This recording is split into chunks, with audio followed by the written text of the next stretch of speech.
Leitura da primeira carta de São Paulo aos Coríntios.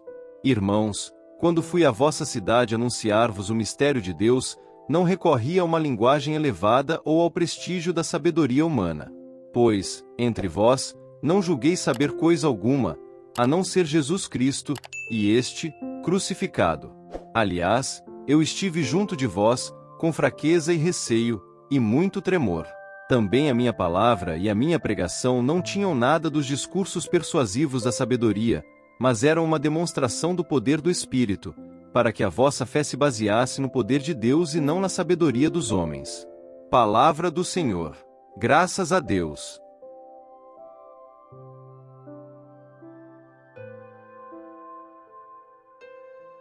Proclamação do Evangelho de Jesus Cristo segundo São Lucas. Glória a vós, Senhor. Naquele tempo, veio Jesus à cidade de Nazaré, onde se tinha criado.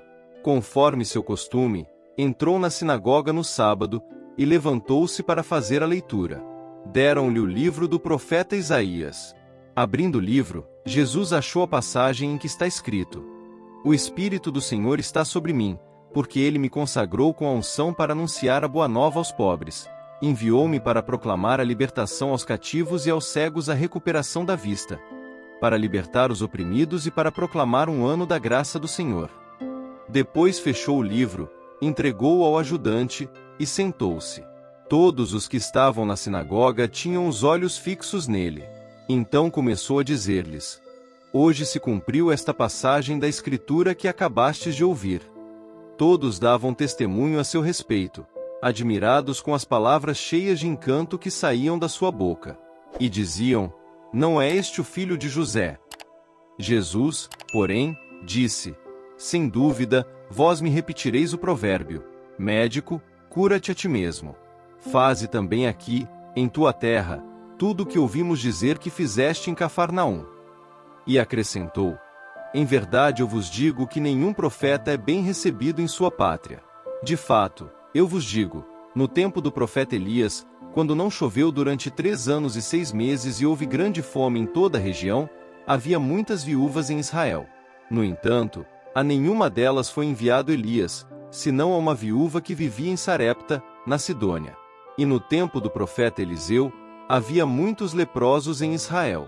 Contudo, nenhum deles foi curado, mas sim Naamã, o sírio. Quando ouviram estas palavras de Jesus, todos na sinagoga ficaram furiosos. Levantaram-se e o expulsaram da cidade. Levarão-no até ao alto do monte sobre o qual a cidade estava construída, com a intenção de lançá-lo no precipício. Jesus, porém, passando pelo meio deles, continuou o seu caminho. Palavra da salvação. Glória a vós, Senhor.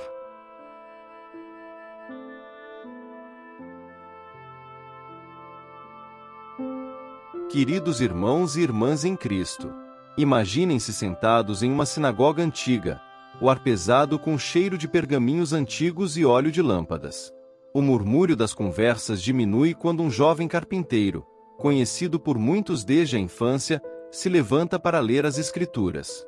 Este é o cenário que Lucas nos pinta no Evangelho de hoje, um momento que mudaria para sempre o curso da história humana. Jesus, retornando à sua cidade natal de Nazaré, entra na sinagoga, conforme seu costume. Já nesta simples frase, vemos algo profundo: o Filho de Deus, encarnado, participando fielmente nas práticas religiosas de seu povo. Ele não veio para abolir, mas para cumprir. Quando Jesus desenrola o pergaminho de Isaías e começa a ler, o ar na sinagoga deve ter ficado eletrizado. O Espírito do Senhor está sobre mim, porque ele me ungiu para evangelizar os pobres, enviou-me para proclamar a libertação aos cativos e a recuperação da vista aos cegos, para restituir a liberdade aos oprimidos e proclamar um ano aceito da parte do Senhor. Estas palavras, tão familiares para os ouvintes, de repente ganham uma nova urgência, uma nova vida. E então, Jesus faz uma declaração que deixa todos atonitos: Hoje se cumpriu aos vossos ouvidos essa passagem da Escritura. Que afirmação audaciosa! Jesus está essencialmente dizendo: Eu sou aquele de quem o profeta falava. A promessa que vocês têm esperado por séculos está se cumprindo agora, diante de seus olhos. Inicialmente, a resposta é positiva. As pessoas estão maravilhadas com suas palavras de graça. Mas rapidamente, a admiração se transforma em dúvida e então em hostilidade aberta. Não é este o filho de José? Eles questionam, incapazes de reconciliar o Jesus que conheciam desde menino com o cumprimento das profecias messiânicas. Esta cena nos lembra de como é fácil deixar que nossa familiaridade com Jesus nos segue para sua verdadeira natureza e missão. Quantas vezes nós, que crescemos na igreja, que ouvimos as histórias do Evangelho desde a infância, corremos o risco de perder o espanto, o assombro diante do mistério da encarnação e da redenção. Jesus, percebendo seus pensamentos, os desafia ainda mais. Ele lembra seus ouvintes que os profetas Elias e Eliseu muitas vezes realizaram milagres para estrangeiros, não para seu próprio povo. É um lembrete penetrante de que a graça de Deus não pode ser confinada por fronteiras nacionais ou étnicas, que o amor de Deus se estende a todos. Esta mensagem de inclusão radical enfurece a multidão. Eles passam da admiração à violência em questão de minutos, arrastando Jesus para fora da cidade com a intenção de lançá-lo de um penhasco. Que mudança dramática!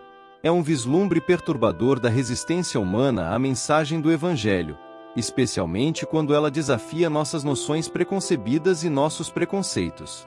Mas Jesus, passando pelo meio deles, retirou-se. Este não era o momento de sua paixão. Sua missão estava apenas começando, e nada poderia impedi-lo de cumpri-la. Agora, voltemos nossa atenção para a primeira leitura, onde Paulo escreve aos Coríntios sobre sua própria abordagem à pregação do Evangelho. Suas palavras oferecem um contraste fascinante com a cena em Nazaré. Paulo diz: "Não me apresentei com o prestígio da palavra ou da sabedoria." Ele não veio com eloquência rebuscada ou argumentos filosóficos complexos. Em vez disso, ele veio na simplicidade e na fraqueza, com muito temor e tremor. Por quê? Porque Paulo entendeu que o poder do Evangelho não está na habilidade do pregador, mas na mensagem em si e no poder do Espírito Santo. Ele não queria que a fé dos coríntios se baseasse na sabedoria humana, mas no poder de Deus. Que contraste com os habitantes de Nazaré, que ficaram tão presos à sua familiaridade com Jesus que não puderam reconhecer o poder de Deus operando através dele. Então, o que essas leituras nos dizem hoje? Que lições podemos extrair para nossa própria jornada de fé? Primeiro, somos lembrados da natureza radical e inclusiva do Evangelho. Jesus veio para todos, pobres e ricos, cativos e livres, judeus e gentios. Seu amor e sua graça transcendem todas as barreiras que construímos. Somos desafiados a examinar nossos próprios corações. Há alguém que consideramos além do alcance do amor de Deus? Há preconceitos que nos impedem de ver Cristo no outro? Segundo, somos advertidos contra o perigo da familiaridade. É fácil nos tornarmos tão acostumados com as histórias e os ensinamentos de Jesus que perdemos de vista sua natureza radical e transformadora. Como podemos manter vivo o espanto, o assombro diante do mistério da encarnação e da redenção? Como podemos ouvir a palavra de Deus com ouvidos frescos, permitindo que ela nos desafie e nos transforme continuamente? Terceiro, somos lembrados de que o poder do Evangelho não depende de nossa eloquência ou sabedoria humana. Como Paulo, somos chamados a confiar não em nossas próprias habilidades, mas no poder de Deus. Isso não significa que não devemos nos preparar ou estudar, mas sim que devemos sempre lembrar que é o Espírito Santo que convence e transforma corações. Finalmente, vemos em Jesus um modelo de fidelidade à missão, mesmo diante da rejeição e da hostilidade. Ele não permitiu que a reação negativa de sua cidade natal o desviasse de seu propósito. Da mesma forma, somos chamados a permanecer fiéis ao chamado de Deus em nossas vidas, mesmo quando enfrentamos oposição ou incompreensão. Meus queridos irmãos e irmãs, que possamos, como Jesus, ser cheios do Espírito Santo. Que possamos, como Paulo, confiar não em nossa própria sabedoria, mas no poder de Deus. que possamos proclamar as boas novas aos pobres, liberdade aos cativos, vista aos cegos e libertação aos oprimidos, não apenas com nossas palavras, mas com nossas vidas. E que, ao fazermos isso, experimentemos a verdade das palavras de Jesus. Hoje se cumpriu aos vossos ouvidos essa passagem da Escritura. Porque o reino de Deus não é apenas uma promessa futura, mas uma realidade presente que somos chamados a viver e compartilhar aqui e agora.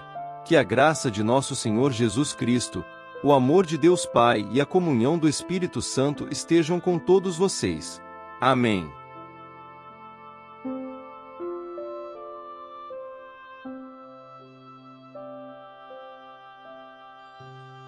São Miguel Arcanjo, defendei-nos no combate. Sede o nosso refúgio contra as maldades e ciladas do demônio. Ordene-lhe Deus, instantemente o pedimos, e vós, príncipe da milícia celeste, pela virtude divina, precipitai no inferno a Satanás e aos outros espíritos malignos que andam pelo mundo para perder as almas. Amém.